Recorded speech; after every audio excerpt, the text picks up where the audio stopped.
Most people have never actually met themselves.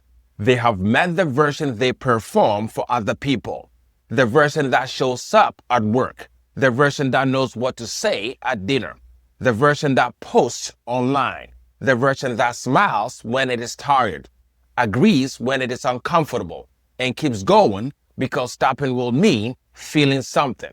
But the actual person underneath all of that, a lot of people will not recognize them. And I did not say that as an insult. I say that because most of us were trained very early to become someone acceptable before we ever had a chance to become someone honest. We learned what got praised. We learned what got punished. We learned which parts of ourselves made people uncomfortable. So we edited, we adjusted, we became easier to love, easier to manage, easier to approve of. And after a while, the edited version starts to feel like the real one, but it is not. It is a mask you wore long enough to mistake it for your face. That is the strange thing about identity. Sometimes what we call me is not the soul. It is not destiny. It is not truth. Sometimes it is just a pile of assumptions. Things your parents praised, things your culture rewarded, things your fear repeated until they sounded like wisdom. I need to be successful. I need money to matter. I need people to approve of me. I am not ready. I am too damaged. I will finally be happy when I become somebody. But what if those thoughts are not truth? What if they are just familiar? What if you have been defending a life that was built around wounds you never stopped to question? Because here's the uncomfortable truth. A lot of people are not living their life. They are living a defense mechanism. They are living inside a story they did not consciously choose. And they are exhausted because some deeper part of them knows it.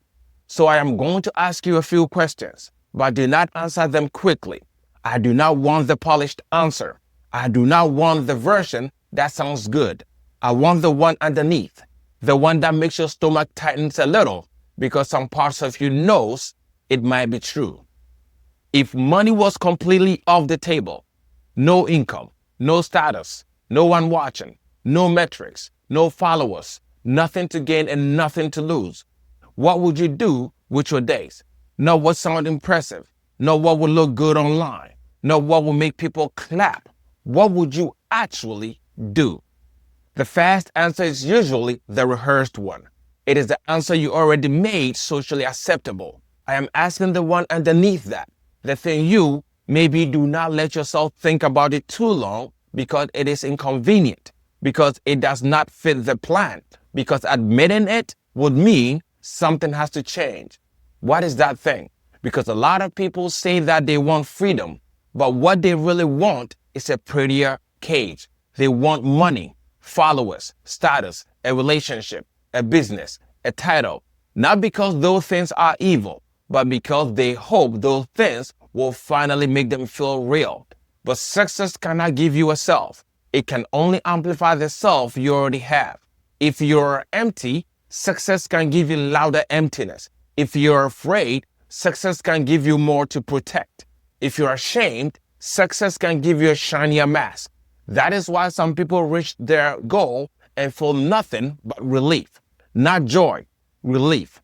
Because they were not chasing purpose. They were running from the fear of being nobody. So ask yourself honestly, does success actually make you happy?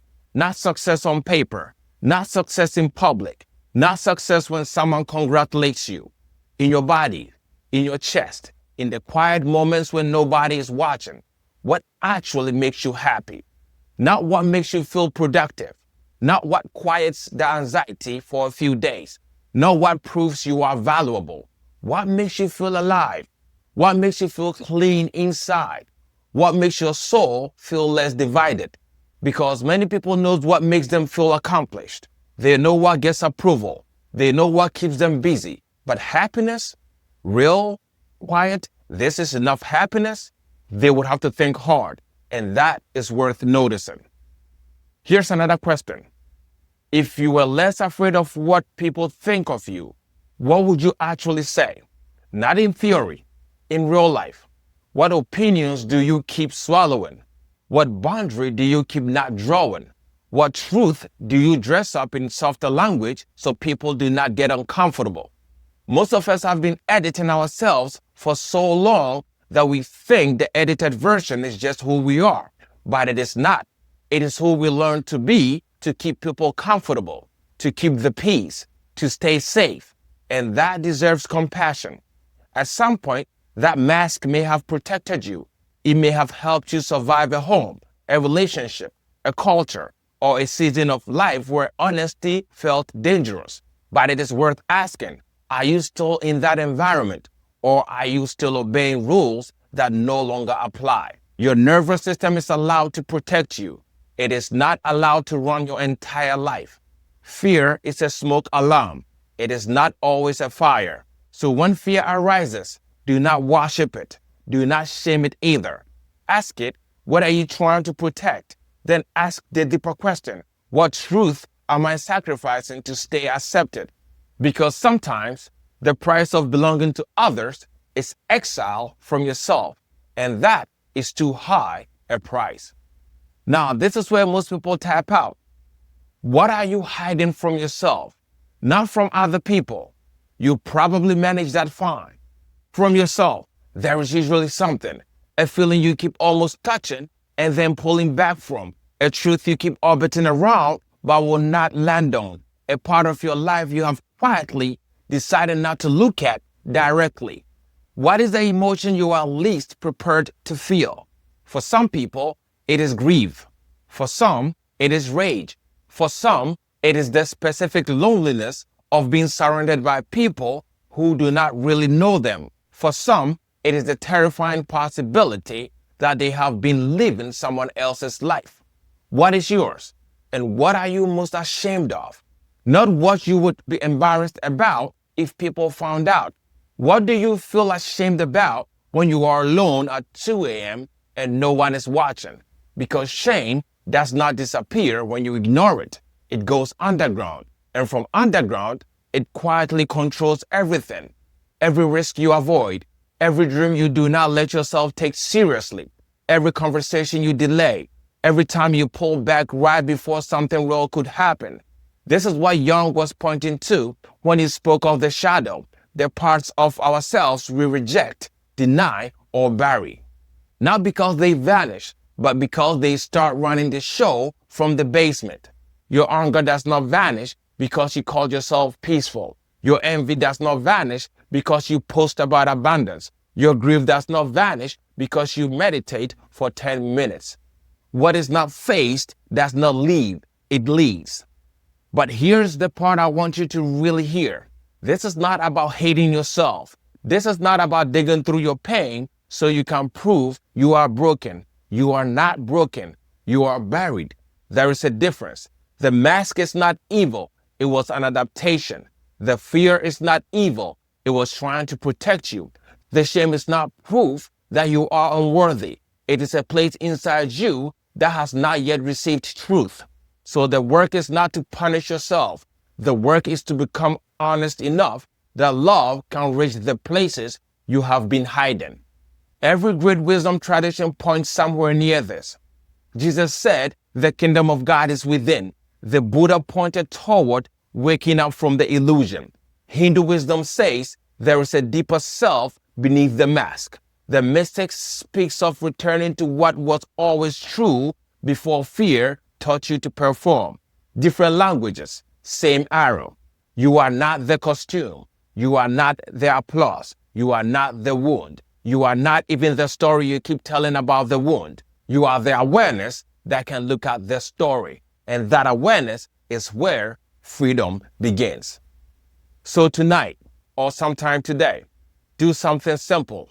Take out a notebook, not your phone, not a caption, not something to perform, a notebook, and write these questions down.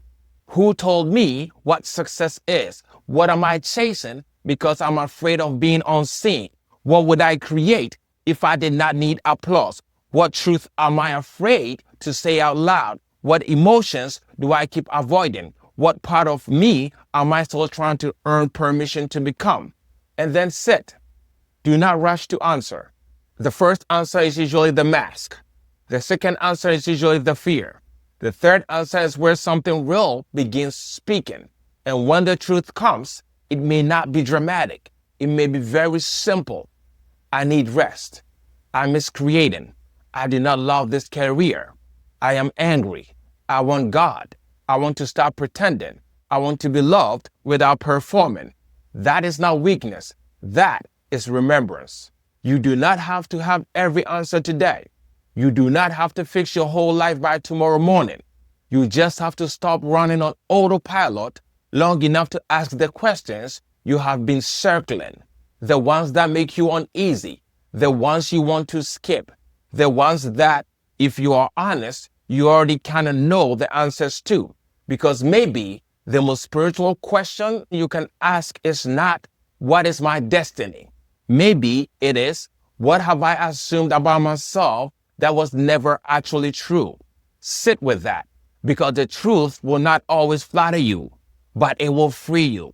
And the life waiting underneath all the noise may be more honest, more peaceful, more alive than the ones your fear designed. Not a better mask, a real life, a real you. And maybe for the first time in a long time, you can finally meet yourself.